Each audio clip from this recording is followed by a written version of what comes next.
They called it Lake Mercy, though no one could remember why. There was never any mercy in that place.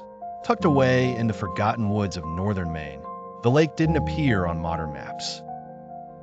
Locals claimed it had been red as wine since the early 1900s, when a logging camp upstream mysteriously vanished. All 27 workers gone. No blood, no bodies. Just their tools and boots lined up along the bank like they were asked to leave them behind. Over time, the lake gained a new name, Bloodwater Hollow.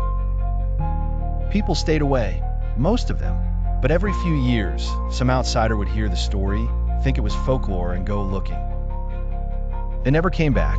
Last fall, Ellie, a freelance documentarian, set out to film a series called Vanishing Places.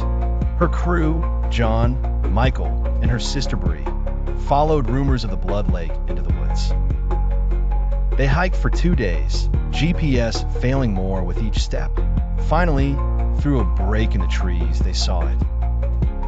Dark crimson water, perfectly still, as though it hadn't been disturbed in years. Birds didn't sing, wind didn't blow. Everything was quiet. Weird coloring, John said. Could be minerals. Ellie scoops them into a jar. It stuck to the glass. Thick, clout-like. That night, they camped beside the lake.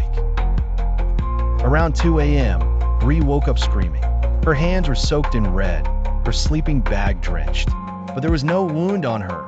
None of it was hers. The next morning, Michael was gone. No tracks, no noise, just his camera, lying on the lakeshore, lens shattered. John wanted to leave. Ellie insisted they search. That's when Bree started humming. A slow, childlike melody none of them recognized. She's been singing it for hours, John whispered later. Says it came from water. That night, Bree walked into the lake. Ellie and John chased after her. But by the time they reached the edge, the lake was bubbling, boiling. Screams rose from beneath, hundreds of them, not just Bree's. The water turned thick, pulsing like a heartbeat. John ran. Ellie stayed. She watched a face surface from the crimson depths, a man with hollow eyes, mouth sewn shut with moss and rot.